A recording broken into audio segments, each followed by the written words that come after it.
This story is called Incident in a Town Called Duped. It's inspired by a true story about experiences with a popularly used dopamine agonist called pramipexole. Once upon a time, there were 11 ailing beings who lived in a small town called Duped. They were respectable people: doctors, teachers, parents, business owners, ministers, firefighters, and police officers. One day a stranger entered the town and saw them suffering. He said he had a cure for them, a pill that could make them feel much better. The 11 beings were so miserable they would do anything to feel better, so they all paid the stranger and took the pills, and he went on his merry way. After a time, each was so pleased with the magic pill that they told the town beings about it.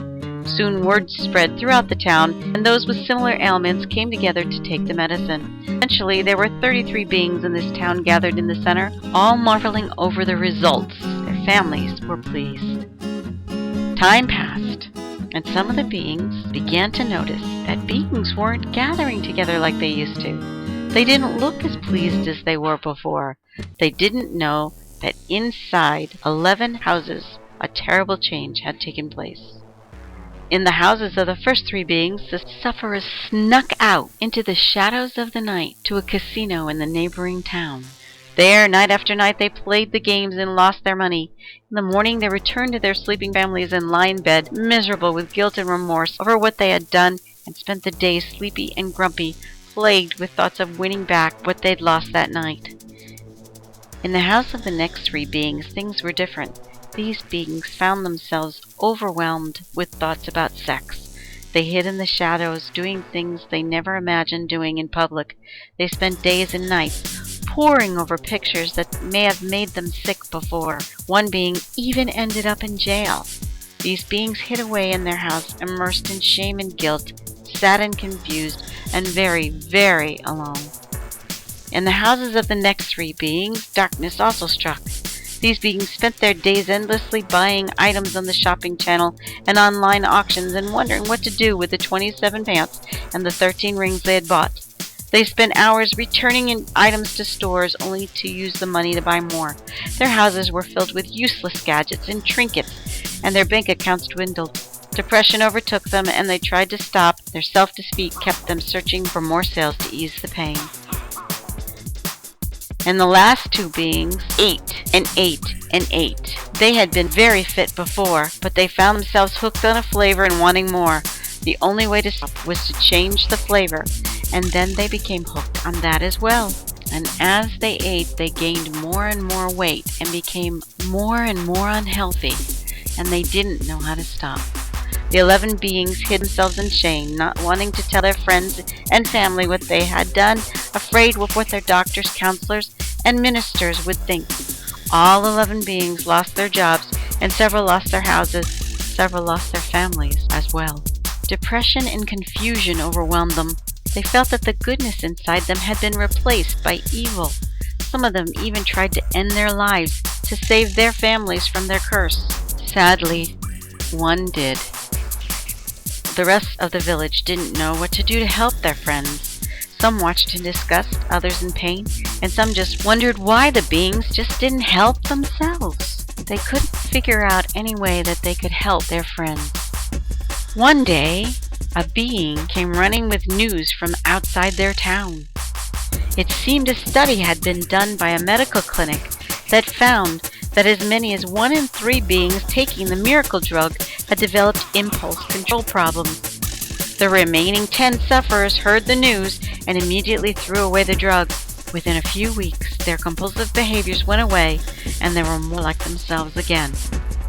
Sadly, it was too late to repair the damages that had been done to them and their families. Plagued with flashbacks and fear of loss of self-control, the shame and agony were still with most of them. It was then that the stranger who made the miracle pills returned to town. The 10 remaining sufferers approached the stranger and told him what had happened. He listened impatiently as they told their stories, and finally they asked, "Did you know that this could happen?" The stranger pulled them together as if he wished to tell them a secret. "Yes, I did," he admitted unconcerned. "But you were the ones who didn't read the literature before you took the medicine." The remaining beings took out their original boxes and dumped them. Nothing came out. "There's no literature in these boxes," they said. The stranger was busy counting his money. "There is now. It came out after you'd been taking the medicine for a while." "Why didn't you tell us?" they cried in disbelief. "It's not my responsibility to tell everyone who takes this medicine about the minor effects that could occur. Any side effects that affect the small population of people are reported on the inserts," he said defiantly. Incredulous, the beings ran to the drugstore to get the new literature. It had thousands of words on it in very little type. They each took turns scouring the page with magnifying glasses until they found the warning. Anecdotal reports have shown that some individuals may have experienced compulsive behaviors such as compulsive gambling, compulsive sex, compulsive shopping, and compulsive eating. They went back to the stranger, who was sleeping with his money. "But you didn't tell us until after we were already taking it. We lost so much. Can't you help us?" The stranger pretended to be asleep and snored. The beings walked away sadly, but one remained. And after a while the stranger opened one eye and saw the one remaining being.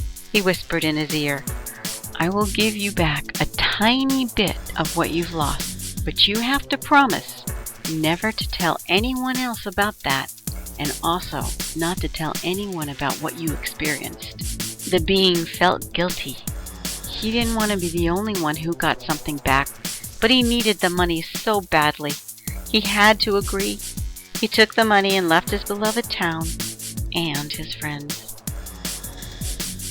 The stranger moved on to the other towns and cities to sell more miracle pills. And the Mirapex maker, the miracle pill maker, lived happily ever after.